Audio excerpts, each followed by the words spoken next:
कुठे आहे? एक काम कर, सामान आपल्याला घे. हे घर आजच्या आज आपल्याला खाली करायचं आहे. आता तो विचार तू नको करूच. आतापर्यंत त्यातच ऐकत आलो आणि 2 मुलं गमावून बसलो. आता त्याला सुद्धा तू माझंच ऐकावं लागेल आणि तुला सुद्धा. पण ते नाही ऐकणार. पक्की आहेत ते तू. त्याच्या हातानेच तर घात केलाय. अरे या घरात सगळ्यात समजदार म्हणून ऐकत गेलो. अरे परत 2 मुलं गमावून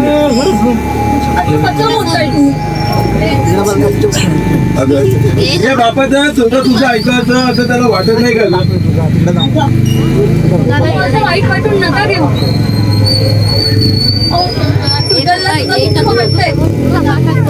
हा त्यांचा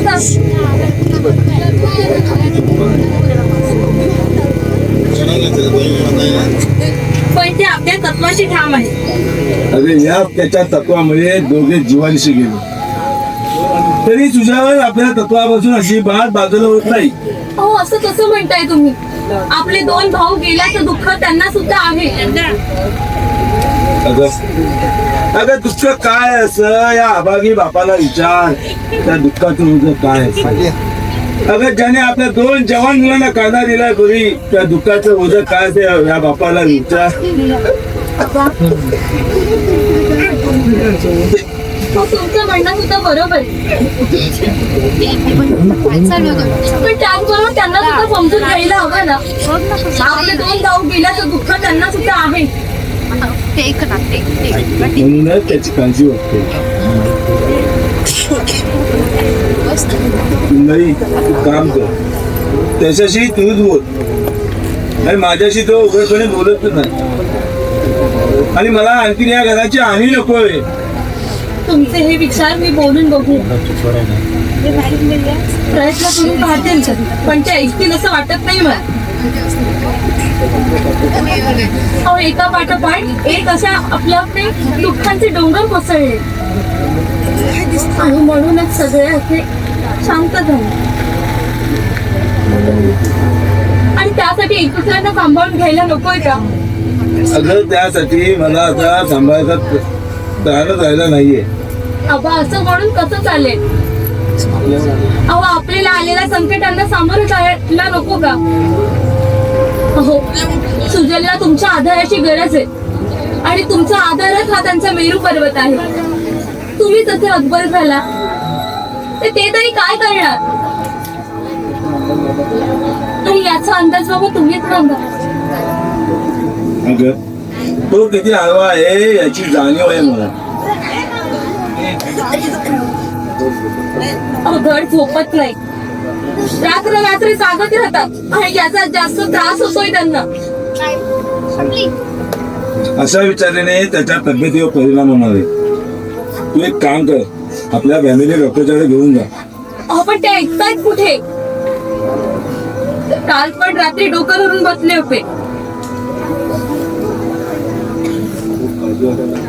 खूप काळजी वाटायला लागली त्याची. अगं काही व्यवस्थित बोलत पण नाही आणि उघडपणे बोलतच नाही. आता तूच काळजी घे त्याची.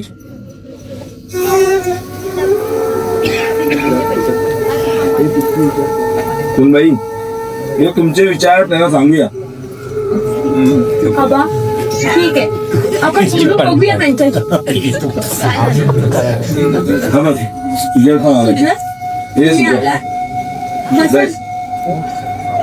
बरं वाटतंय का तुम्हाला?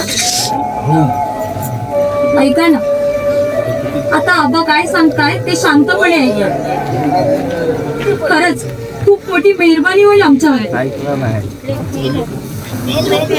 तुझ्या अजूनपर्यंत तुझ्या विश्वासावर, तुझ्या तत्वाला तडा जाऊ नये म्हणून आम्ही ऐकत आलो. तू म्हणशील तसं करत गेलो. ऐकतोस ना तुझ्या? ऐकतोय. सुजल, आता निर्णय घ्यायची वेळ आली आणि तो सुद्धा मीच घेणार. कोणता? हे घर सोडायचं. आणि काय, आपलं दुसरं घर आहे तिथे जाऊन राहू. का? घर लहान आहे म्हणून? लहान असण्याचा प्रश्न नाही, पण सध्या तरी इथून कुठेही जाता येणार नाही.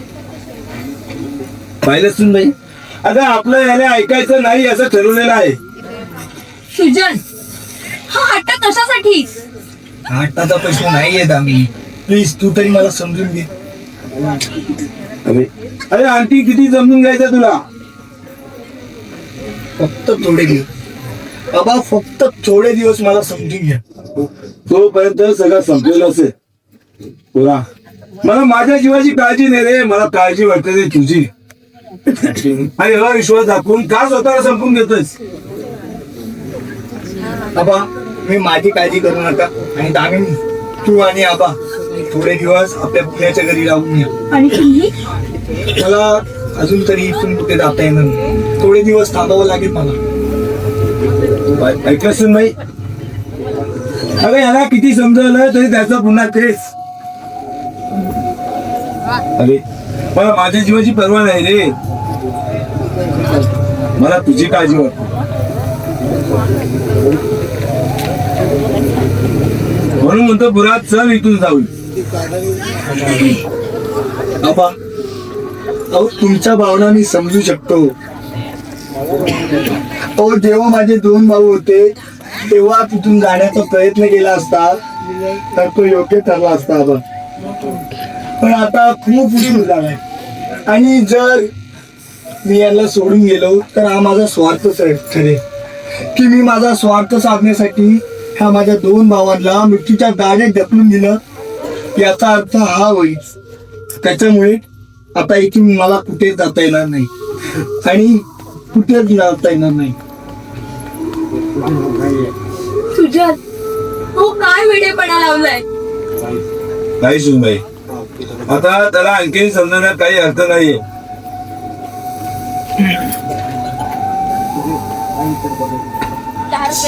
सुजल, कसला विचार करताय? प्लीज दामिनी, मला काही विचारू नको. ठीक आहे.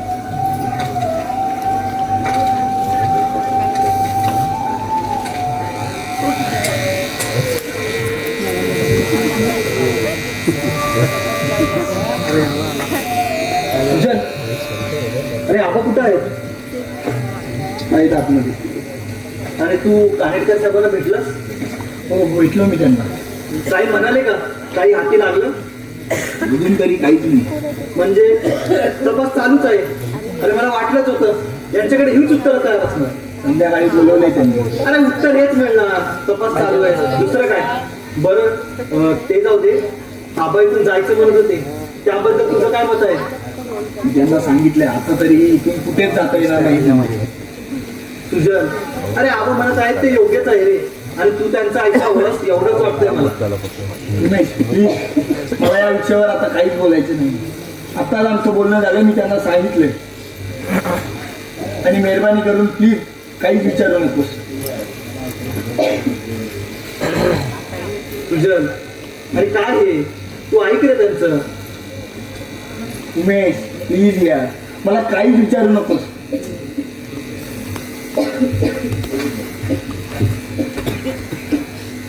उमेश, तुझं तुझं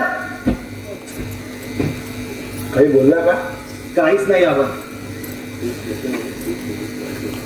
उमेश, चूक त्याची नाही, चूक माझी आहे.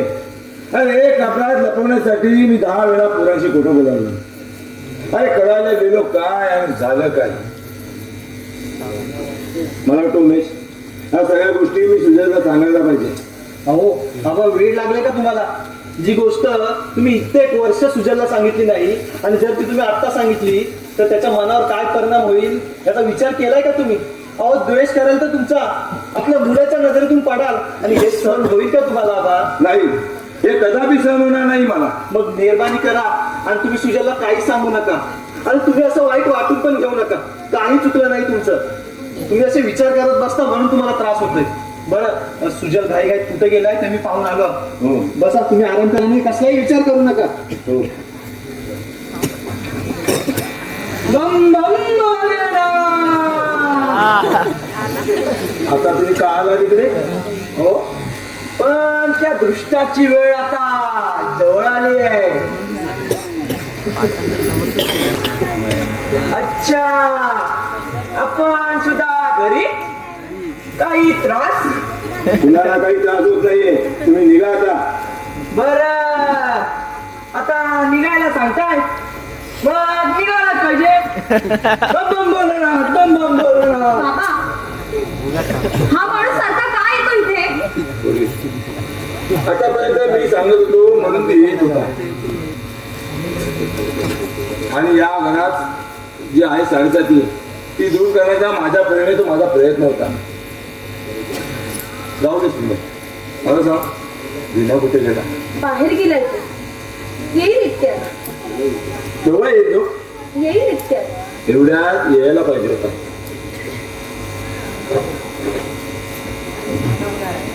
वहिनी आबा बरोबर विनय, चला जा, तुझी बॅग वगैरे भर जा. आलो आता. थांबा.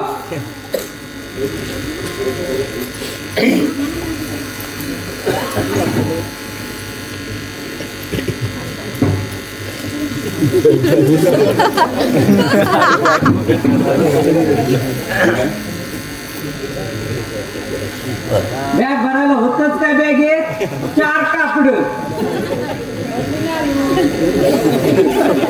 पण आबा जायचं कुठे? तुझ्या गावाला. माझ्या गावाला? आणि ते तुझ्या आजच्या आज. हो काय सांगताय त्याला? होय सुंदर, योग्य तेच सांगतोय. पण आबा का सांगताय तुम्ही मला जायला? या प्रश्नाची उत्तर देऊ नको. निघायची तयारी कर. बाबा काय चुकलं का हो माझं? नाही नाही बघा, तुझं काही चुकलं नाही रे. मी आजपर्यंत तुझी अमानत माझ्याकडे जमा केली आणि परत जा इथून जा. बाबा मी कुठे जाऊ? या घराशिवाय मला घर नाही, तुमच्याशिवाय आधार देणारं मला कुणीच नाही. मग आपण कुठे जाऊ? आबा कुठे जाऊ सांगा ना. जा, कुठे पण जा, पण या घराला सोडून कुठे पण जा. आणि इथून गेलास तर जगाच्या पाठीवर कुठेही बोल बोल शकते, पण इथे राहिलास तर कायमचा मुख्य जीवाला. बाबा काय व्हायचं ते होऊ दे माझं, पण मला जायला सांगू नका बाबा. बाबा मी पाय पडतो तुमच्या. नाही दिला, नाही दिला नाही. बाबा नाही दिला. नका पाठवू मला. बहिणी, तुम्ही तरी घे दिला बॅग, घे आणि जा बरं तू जा. दिला घे बॅग आणि जा. जा दिला, जा.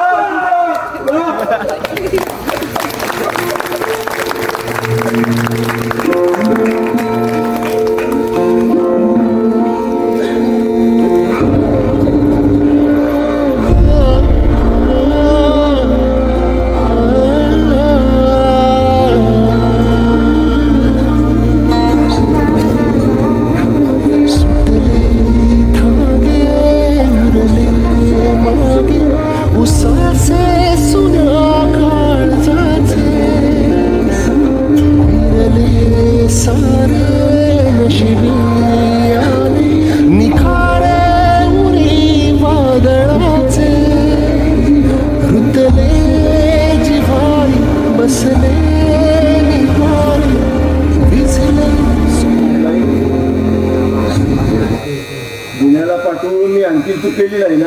असं कोण जायला बा? अहो तुम्ही चांगल्यासाठीच केलंय नाही. ठीक आहे, मी जरा बाहेर जाऊन येतो. बरं लवकर ये. हो, काळजी घे.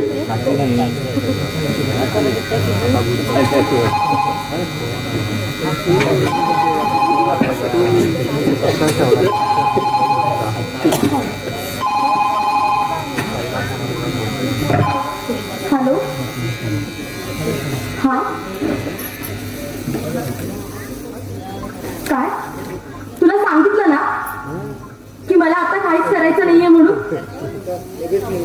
माझे सुजल आणि आबा आधीच संकटात आहेत. त्यांना मला अजून संकटामध्ये अडकवायचं नाहीये. काय या सगळ्या मागे तू तर नाहीयेस ना? हे तू तर घडवून आणत नाहीयेस ना? नाही, वाटलं म्हणून विचारलं. ठीक आहे.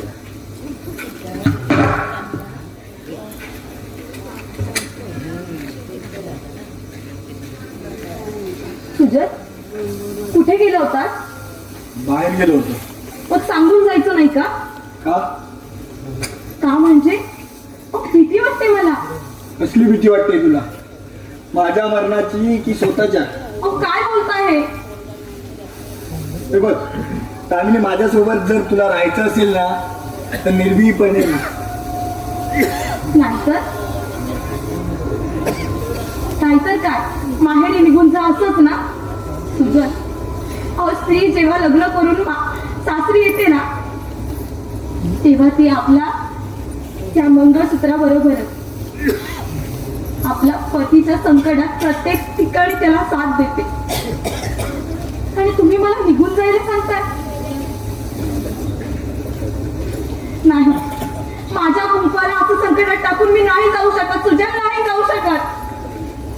आणि हे आपल्या हिंदू संस्कृतीमध्ये सुद्धा बसत नाही. मग आपल्या पत्नीला अभय देणं हे पण हिंदू संस्कृतीत बसत नाही. तो कोण म्हणाला असं? तुम्हाला काय वाटतं की तुम्हाला जशी माझी काळजी आहे तशी मला तुमची काळजी नाही आहे का? हा? अगं, मी पण घडलेल्या प्रकाराचा शोध घेतोय त्या नराधमाचा, ज्याने माझ्या 2 भावांना मारले. हातावर हात घेऊन बसलो नाहीये, समजलं ना?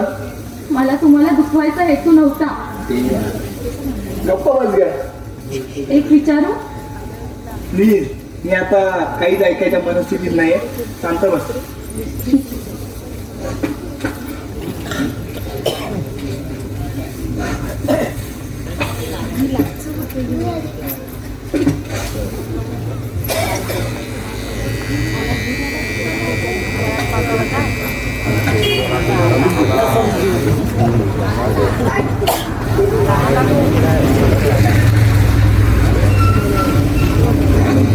हे घर खाली करत नाही. बघतो मी तुम्हाला. हे घर खाली करत नाही. बघतो मी तुम्हाला.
हॅलो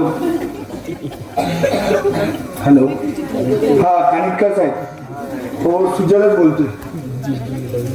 काही समजलं का? अहो, त्या टेलरचा पत्ता सापडला का तुम्हाला? हा, हे बघा कानिटकर साहेब, त्या कॉलरवरून आपल्याला त्या टेलरचा लेबल आपल्यासाठी खूप महत्वाचा आहे. प्लीज काहीतरी करा. अहो, ह्या भागात टेलरची दुकानं किती, आणि मग ते दोघांकडे आले कसे? ह्याच्यामध्ये काहीतरी लक्ष द्या कानिटकर साहेब, प्लीज. एक मिनिट सुजल, दे माझ्याकडे. हॅलो, हा साहेब, मला एक सांगा, पुरावे शोधणं हे कोणाचं काम आहे? आणि आपल्यापासून कोण काय लपवतोय हे शोधणं कोणाचं काम आहे? आणि अजूनपर्यंत तुम्हाला किती दिवस लागणार आहेत त्या खुनापर्यंत पोहोचायला? सुजल, थांब तू. हा साहेब, सांगा ना. अजून किती दिवस लागणार आहे तुम्हाला? काय अहो माझं नाव उमेश बोलतोय मी. अहो मी कोणी असेल, फक्त माझ्या प्रश्नाची उत्तर देतात मी. अहो 2-2 खून झाले या घरामध्ये, 20 दिवस झाले आणि सध्या एकही पुरावा सापडू नये तुम्हाला. आणि आत्ताच एक पुरावा आम्ही तुमच्या हाती दिलाय, तर त्यावरून चौकशी करा हे सुद्धा आम्हाला सांगावं लागतंय. मग तुम्ही काय करणार आहात? कधी शोधणार आहात पुरावे? ते पुरावे नष्ट झाल्यावरती काय? कधी शोधणार आहात त्या खुनाला? इथल्या माणसाचा शेवट केल्यावरती काय? कधी नाही देणार आहात साहेब तुम्ही आम्हाला? कधी? बोला ना. अहो इथले सगळे माणसं मेल्यावरती काय? अरे सुद्धा पकडता नाही त्यांना. अरे काय गरज होती रे असं पोलिसांशी बोलायची? अरे यांच्याशी असंच भाषेत बोलावं लागतं रे. हे फक्त श्रीमंतांच्या मागे पुढे नाही घालणार. आपल्यासारख्या सर्वसामान्य माणसांकडे लक्ष द्यायला वेळ कुठे आहे यांच्याकडे? अरे हे कायद्यांचा बाजार मांडलाय साल्यांनी. आणि मला एक सांग, तू किती वेळा पोलीस स्टेशनचे उंबरठे झिजवलेस आपल्या भावांना न्याय मिळावा म्हणून? किती वेळा हातापाय पडलास यांच्या? अरे तुला काय वाटतं की यांच्या पुढे लोटांगण घालून तुझ्या भावांना न्याय मिळेल? अरे विसरून जा. हे मोठमोठ्या भांडवलदारांचे भडवे तुला काय न्याय देणार?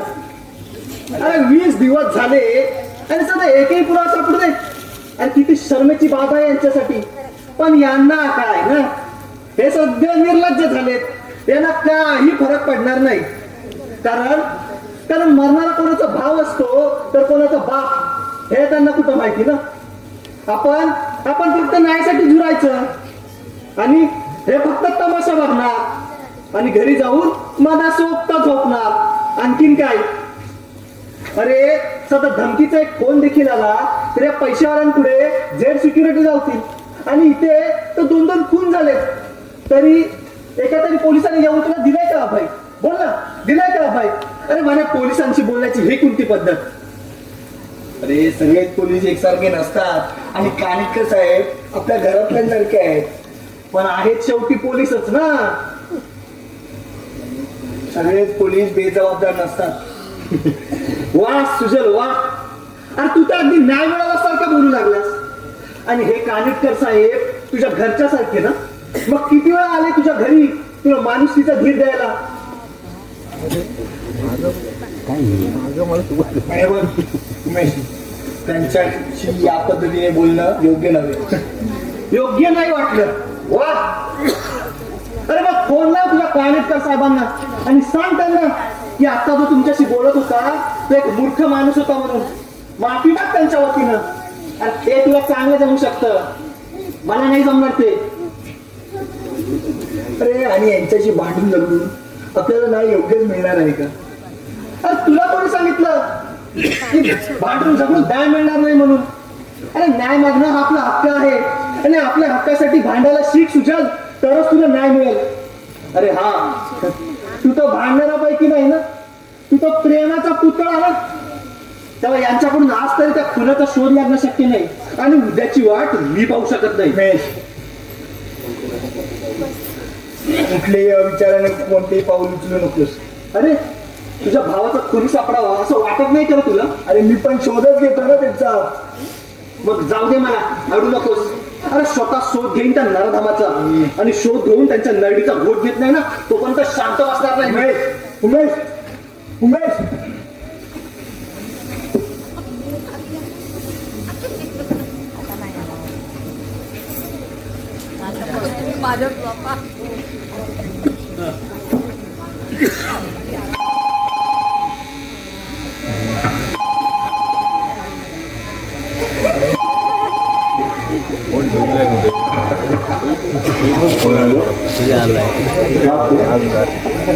हा बोल. तेव्हा आता लगेच आता तू म्हणतोय तर एक प्रयत्न करून पाहूया. हा उपाय करूया. आलो ते सुनबाई, ए सुनबाई, काय बा? मला थोडं बाहेर जायचं होतं. तुझ्याला आहे ना घरी? आहे. पण आता कुठे तुम्ही चाललाय? काम आहे थोडं मला. पण लवकर या, मला खूप भीती वाटते. का? माहित नाही, पण माझं मन खूप घाबरत आहे. प्लीज तुम्ही लवकर या.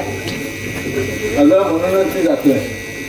एक शेवटचा प्रयत्न करून पाहतो. पण जास्त वेळ जाऊ नका, लवकर या. हो बोल जातो मी.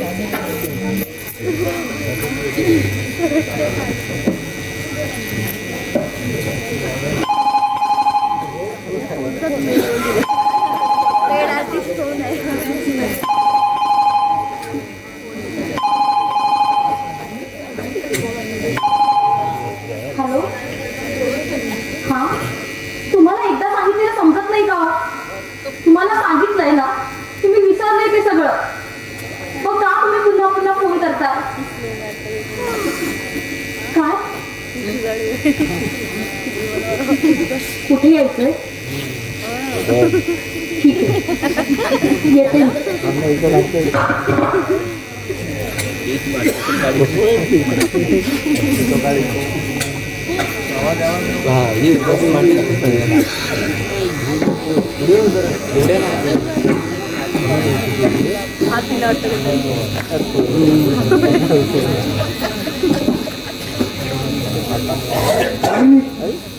दामिनी दामिनी आबा तो आबा आबा तुम्ही का आला तिथे? आबा घरी आहे. नाहीये, पण तुम्ही का आला तिथे? तुमची मिसेस पण नाहीये घरात. पण नाहीये. तुम्हाला का आला तुम्ही इकडे? ए मिस्टर, अरे ओरडता कशाला? भीक मागायला येत ना मी तुमच्या इथे. तुमच्या भल्यासाठी येतोय. अरे थोडा तरी विश्वास ठेवा आमच्यावर. अरे माणसं ओळखता येत नसतील तर निदान त्याच्यावर आरोप तरी करू नका. स्वतःला एवढं विद्वान समजता तर का वाचवलं नाही स्वतःच्या भावांना? तुझी पोपटपंची बंद कर आणि मी घेतो. ही पोपटपंची नाही, अजूनही विश्वास ठेवा आमच्यावर आणि मनावर थोडा संयम ठेवा. फक्त आम्हाला आमचं काम करू द्या आणि ते तुम्हाला सांगून काहीच उपयोग होणार नाहीये. हे आमचं काम आम्हालाच करावं लागणार आहे. हा हा, आणि एवढा चिडतोस का?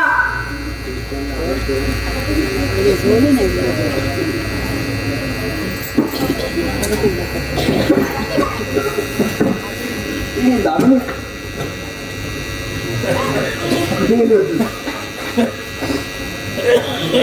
दामिनी सुजन, अरे सुजन, तुला आताच्या आता कानेटकर साहेबांनी बोलवलंय. का रे? माहित नाही, कदाचित पोलीस सापडले असावेत. काय झालं? आणि दामिनी एकटीच घरी आहे आणि मी तिला असं एकटं घरी टाकून गेलो नाही. तू एक काम कर, तुमच्या सोबत काम, मी आलो. ठीक आहे.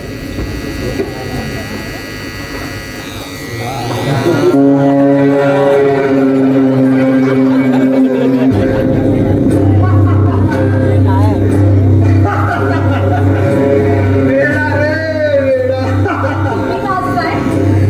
अगं तुमच्यासारख्या बावळे लोकांवर हसणार नाही तर काय करणार? म्हणजे तू नाही येत. आणि हे काय, तू चेहऱ्याचं बट ठेवलास. अगं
मग आता तरी ओळखलं असतं मला.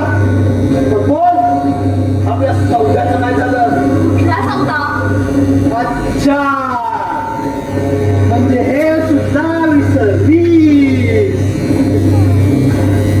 अगं, ठरल्याप्रमाणे तुला तुझ्या बापाचा खुल्या होता ना, आणि मला ही सुजानची प्रॉपर्टी. मग ठरल्याप्रमाणे तुझ्या बापाचा खुली मी तुझ्या स्वाधीन केलाय. मग आता माझ्या प्रॉपर्टीचं काय? केव्हा स्वाधीन करणार प्रॉपर्टी माझ्या? सांगितल्याप्रमाणे मी सुजानची लग्न करून या घरात आले. त्यावेळी माझा काही संबंध नव्हता या घराशी, पण आता खूप मोठा संबंध आहे माझा या घराशी. त्यामुळे सुजानच्या प्रॉपर्टीकडे चुकून सुद्धा पाहू नको, नाहीतर हमारी तुझ्या हमसे गाव माझा शिकतारी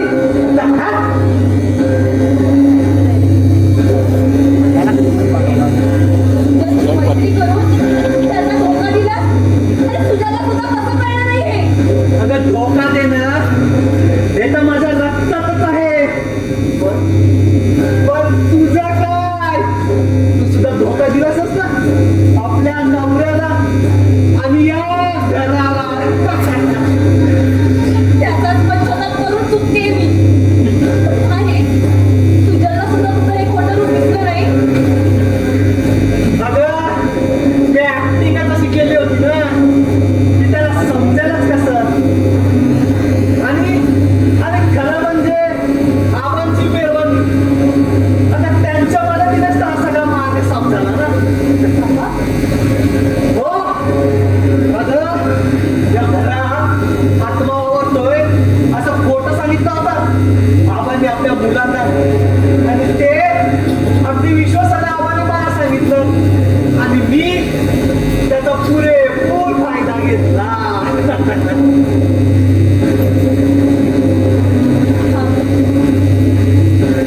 मी आता पोलिसांना सांगते. तसा हुशार मारण्याचा प्रयत्न करू नको, नाहीतर तुझं पण तेच हाल होती. अगं रिलॅक्स यार, रिलॅक्स. किती घाई करतेस तू पोलिसांना सांगण्याची? अगं त्यांना सांगून काही उपयोग होणार नाही. अगं त्यांच्या मदतीनेच तर हे सगळं केलंय ना मी.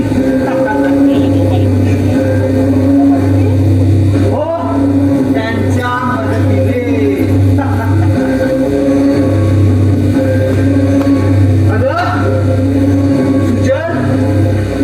जी प्रॉपर्टी मला हवी होती हे माझं स्वप्न होतं.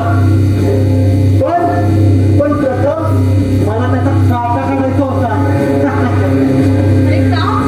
काय केलं होतं असं त्यांनी तुझं? कारण सलग होता तो माझ्या डोळ्यात. अगदी लहानपणापासूनच जिकडे जावं तिकडे सुजानचंच वर्चस्व. शाळेपासून कॉलेजपर्यंत. आणि मुली सुद्धा त्याचा आदर करायच्या. आता त्यावेळी आबांकडे पैसा होता तेव्हा त्यांचं चांगलं चाललं होतं. त्यांचाही घराणा होता तेव्हा. पण माझं काय? मी मात्र मनातल्या मनात जळत होतो. मग त्याच दिवशी ठरवलं की आपल्या बापाच्या पैशाच्या घमंडीत वावरणाऱ्या सुजनचा काटा काढायचा. कशी असं वाटलं नव्हतं. कुणालाच वाटलं नव्हतं ग. पण शेवटी पैशाचं मोह कोणाला आवडणार ना. मग काय ठरवलं मी की एकाच दगडात दोन पक्षी. आणि मग रचत गेलो कारस्थाना तुझ्याच्या प्रॉपर्टीसाठी. आणि मग म्हणतात ना, प्रयत्न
या दोघांच्या जोडीला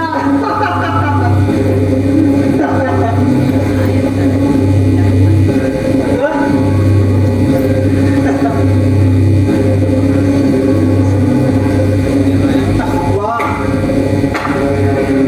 वा उमेश वा.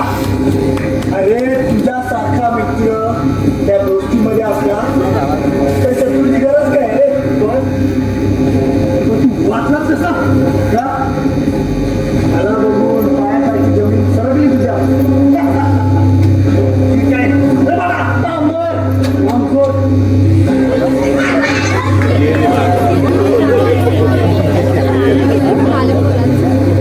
अरे एवढा मी कशी असं वाटलं नव्हतं. अरे तुझ्या भावाचं तुम्ही आहे ना? नमस्कार. अरे मार ना मला, मार ना. हे तुझ्यासारखा नीच जर या दोस्तीमध्ये असेल तर या दोस्तीवर आणि तुझ्यासारख्या दोस्तावर कोणी विश्वास ठेवणार नाही.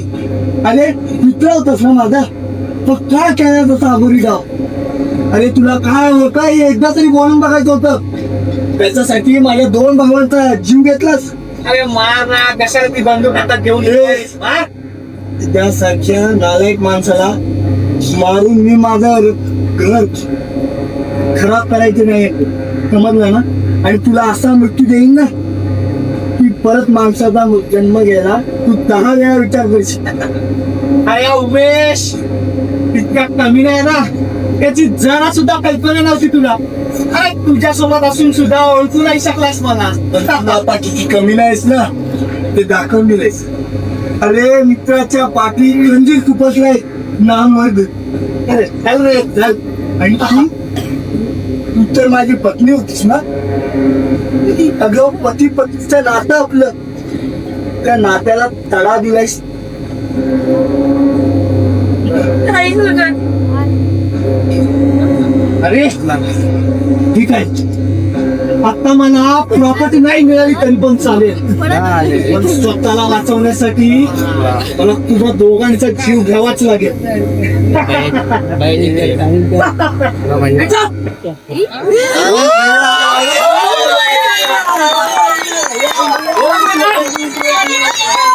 Inspector mister Rathod. अरे मस्ती उतरली तुझी. बरंच म्हणायला हवं तुला. अरे किती चालक निघालास रे तू. इतके खून पचवले आहेस की कुठे पुरावा चोरला नाहीस. तुला रंगे हात पकडण्यासाठी काय काय करावं लागलं मला, ते सगळं वसूल करायला जाऊ ना. चला रे, याला बँड मध्ये मला.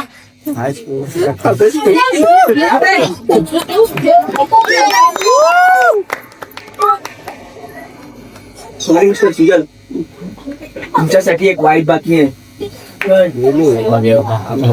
तुमच्या वडिलांचा खून झालाय.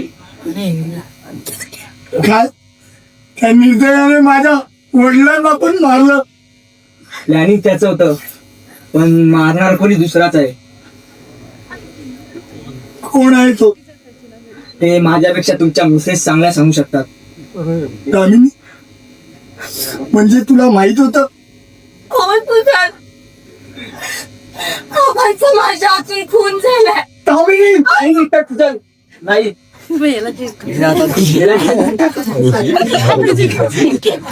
मॅडम, कायद्यावर थोडा पण भरोसा नाही तुमच्या. नको त्याच्यावर विश्वास ठेवून आपल्या वडिलांचा खुनी कोण हे शोधण्यासाठी स्वतः बाहेर पडलात आणि मोठा आनंद तोडून घेतला. आणि हो मॅडम, आपण जे प्रेम करतो होते खरं, पण त्याने तुमच्या वडिलांचा खून केला नव्हता, तर स्वतः गाडी खाली येऊन अपघात झाला होता त्यांचा. आणि याची तुमच्या वडिलांनीच मरण्यापूर्वी साक्ष दिली होती. कायद्याची मदत घेतली असती तर नक्कीच तुम्हाला न्याय मिळाला असता, पण तुम्ही सुडाच्या आगीत स्वतःला जाळून घेतलं. मिस्टर सुजल, यांना माझ्या बरोबर यावं लागेल.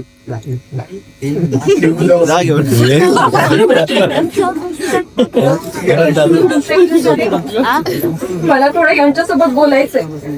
ठीक आहे, मी बाहेर वाट बघतोय. अहो, हे खरं आहे.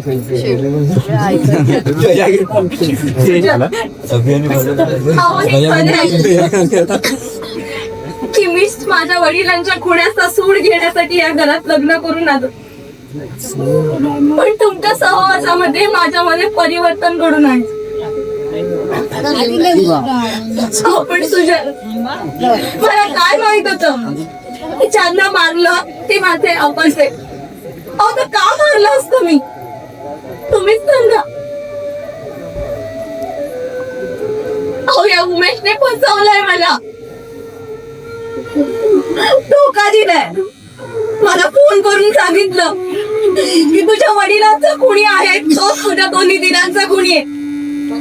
आणि त्यामुळे मला राहवलं नाही आणि त्या ह्याच्यामध्ये मी निघून गेले.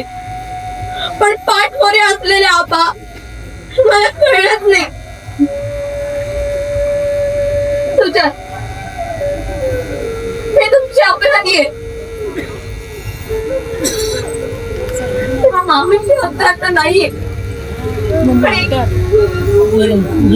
त्या अंधाऱ्या कोठडीत मी आयुष्य काढेन, पण तुमचा हा राग मला रोज एक मृत्यू देत राहील.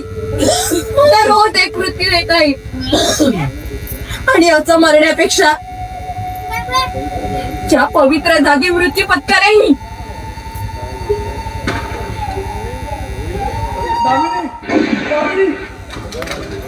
कामिनी, कामिनी काय केलं ते? कामिनी, मला माफ केलंत ना. कोण आहे? कामिनी काय केलं? आजच्या या वर्दळीच्या युगामध्ये माणूस नात्यांच्या गुंट्यासोबत जगत असतो. प्रत्येक वळणावरती एक नवीन नातं जोडत असतो. पण तो या नात्यांच्या भाऊक गर्दीत खरंच एकमेकांचा असतो का? त्याने जोडलेली नाती शेवटपर्यंत त्याच्या सोबत असतात का?